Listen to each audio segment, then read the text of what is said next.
Rasul, kemudian di belakangnya itu adalah Abu Bakar, kemudian di belakangnya lagi itu adalah Umar. Tidak pernah didapatkan kemuliaan itu kepada sahabat yang lain. Hanya dua orang saja, Abu Bakar dengan Umar.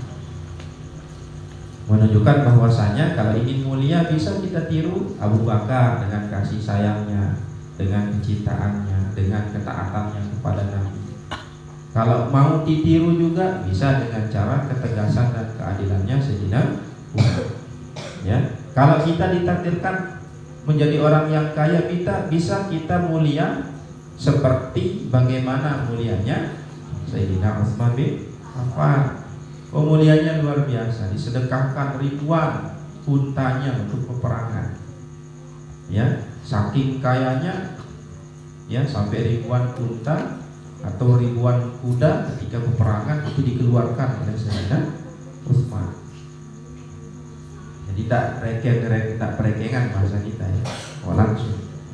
Selama itu adalah kaitannya dengan agama Allah, perjuangan baginda Rasul untuk mendakwakan agama Islam langsung diserahkan. Ya, dan beliau menjadi orang yang mulia. Beliau itu sebelum wafat difitnah dulu ceritanya. Ya, waktu beliau wafat itu beliau sedang berpuasa. Ya, nah sebelum malam sebelum hari beliau berpuasa itu bermimpi bertemu dengan baginda Rasul Shallallahu Alaihi Wasallam. Nabi kemudian mengatakan, besok kalau kamu berpuasa nanti kita buka bersama, bukber. Ya, akhirnya besok paginya itu berpuasa beliau. Setelah berpuasa ternyata datang kelompok orang pemberontak yang ingin menghancurkan kekhalifahan atau kepemimpinan daripada Sayyidina Utsman. Setelah dilakukan dialog, ternyata orang-orang tadi terkesan dengan penyampaian Sayyidina Utsman. Wah, ini orangnya baik Utsman ini. Ya, ayo kita baliklah, kita biarkan beliau. Ini orang baik, harus kita hargai. Pulang pemberontak-pemberontak tadi. Ternyata ada orang yang kemudian berkhianat. Ya, ketika pulang, di antara orang yang benci dengan Sayyidina Utsman ini kemudian ya mengirim surat yang isi suratnya itu ditandatangani oleh Sayyidina Utsman, padahal beliau tidak pernah tanda tangan, difitnah. Isi suratnya adalah nanti kalau pulang beberapa orang pemberontak yang datang kepada Sayyidina Utsman ini tolong dihukum seberat-beratnya, dibunuh. Akhirnya surat itu sengaja dijatuhkan di depan para pemberontak. Nanti setelah dibaca, yuk, ini surat dari Utsman, ini ada tanda tangannya. Kenapa kita mau dibunuh? Katanya marah dia lagi pemberontak tadi. Balik kemudian diserang, kemudian terbunuh Sayyidina Utsman dalam kondisi berpuasa.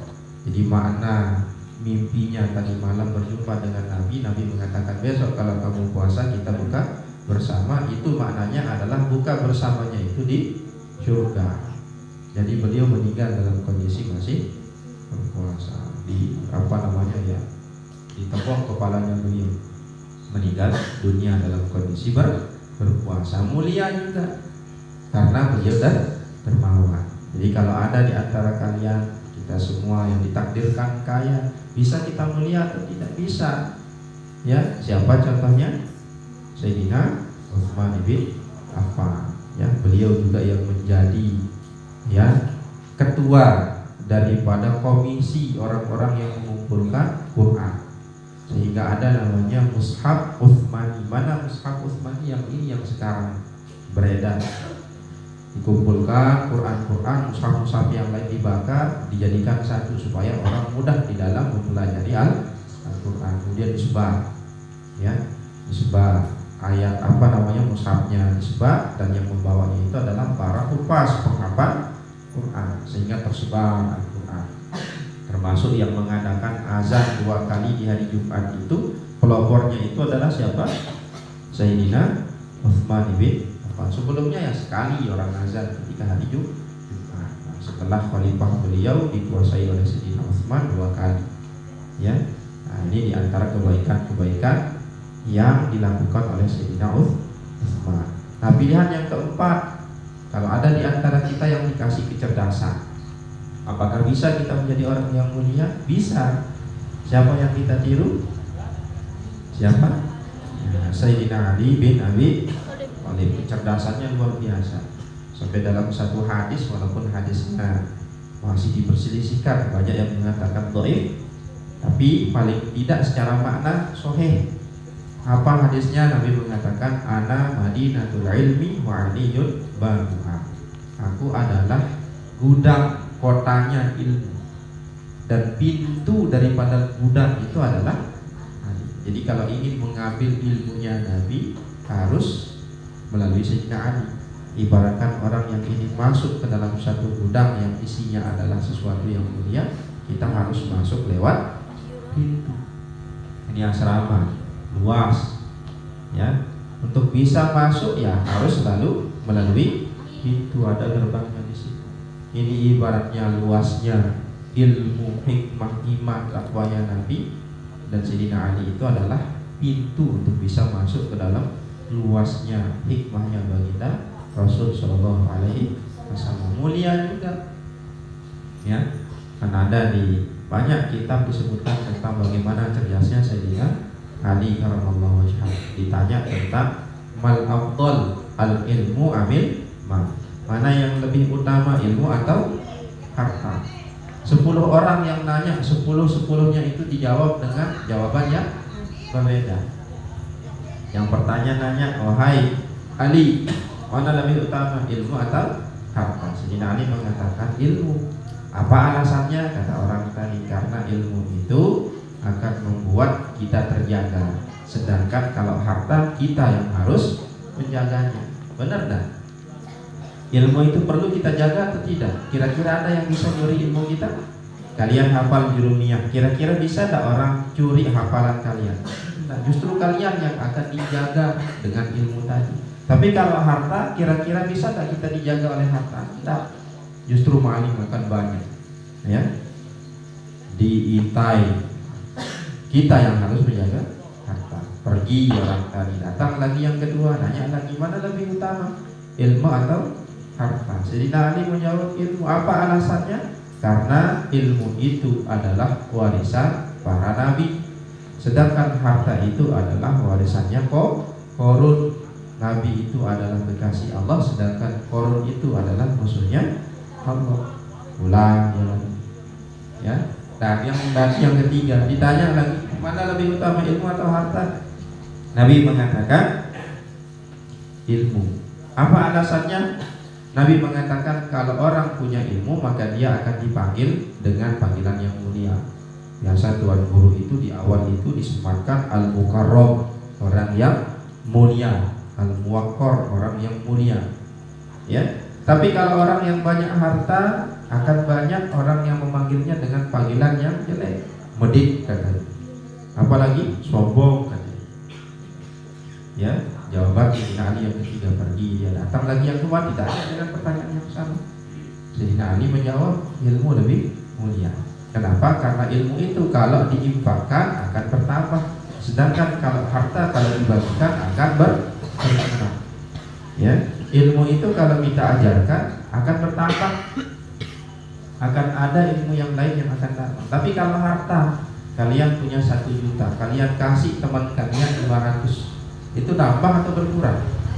Berkurang. 500.000 jadinya. Yang tadinya 1 juta dikurangi 500. Pergi dia lagi, ya. Sampai 10 orang bertanya, jawabannya itu berbeda, menunjukkan beliau itu adalah orang yang berilmu. Tapi kalau kita ditanya, ayo, mana lebih mulia, harta atau ilmu? Ya, kita akan jawab ilmu. Kenapa? Ya satu saja jawaban kita. Ya, kenapa? Ya karena pengetahuan kita hanya sebatas itu. Tapi kalau Sayyidina Ali 10 orang nanya, 10-10-nya itu dijawab dengan jawaban yang memuaskan, dengan jawaban yang berbeda-beda. Di akhir Sayyidina Ali mengatakan, sekiranya kalian akan nanya lagi, ya ada datang yang ke-11, ke-12 sampai puluhan, saya akan jawab dengan jawaban yang berbeda, menunjukkan luasnya ilmunya Sayyidina Ali karramallahu wajhah. Nah, jadi seperti itu ya.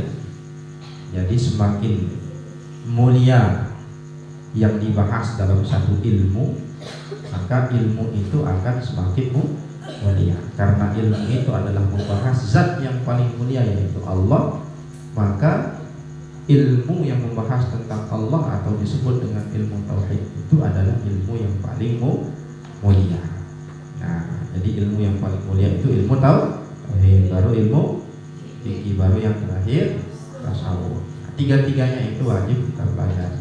Kemudian al-fadlu, hukmuhu, hukum mempelajari ilmu tauhid itu adalah al-wujubul aini, wajib ain. Bagi siapa? Ala kulli mukallafin, bagi setiap orang mukallaf. Siapa yang dimaksud dengan mukallaf? Islam, balik, berakal, sampainya dakwah, salamatul hawas. Ya, Islam, dia balik, kemudian dia berakal, kemudian dia sudah berada di tempat yang di situ sudah ada dakwah Islam. Kemudian dia memiliki panca indera yang normal, itu namanya mukallaf, wajib. Amal ilmu bil adillati tafsiriyah fa fardu kifayatin. Adapun mempelajari ilmu tentang rincian daripada sifat-sifat Allah, sifat-sifat Nabi, ayat-ayat yang berkenaan tentang Allah dan Nabi, maka itu fardu kifayah. Yang wajib itu adalah secara ijma, secara umum. Kita tahu sifat 20 ya sudah.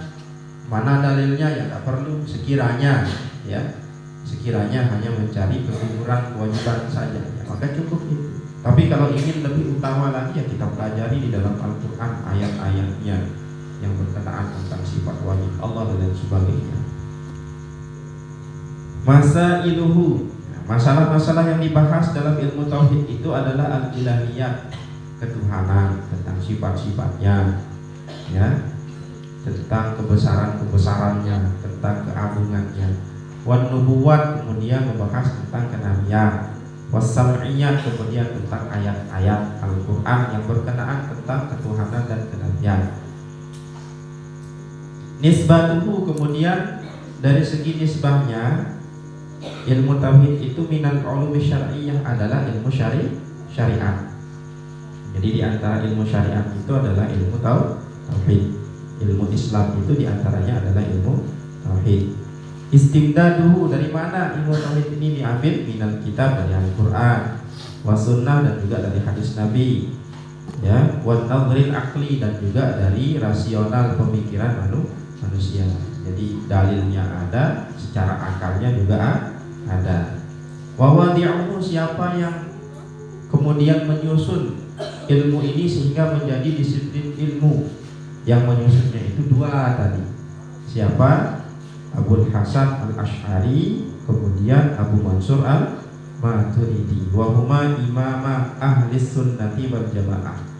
Kedua imam inilah yang dimaksud dengan imamnya ahli sunnah wal jamaah. Jadi siapa ahli sunnah wal jamaah? Itu yang mengikuti apa yang telah diajarkan oleh Imam Abu Hasan al-Ash'ari dan Abu Mansur al-Maturidi. Ada yang nanya, kenapa tidak langsung apa yang diajarkan oleh Rasulullah dan sahabatnya? Di zaman Rasulullah tidak ada pembahasan khusus tentang tauhid.